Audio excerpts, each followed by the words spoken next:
अभी मजा आएगा ना भिड़ो।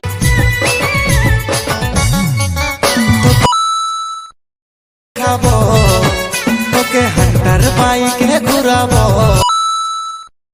তবে মেলা দেখাবো।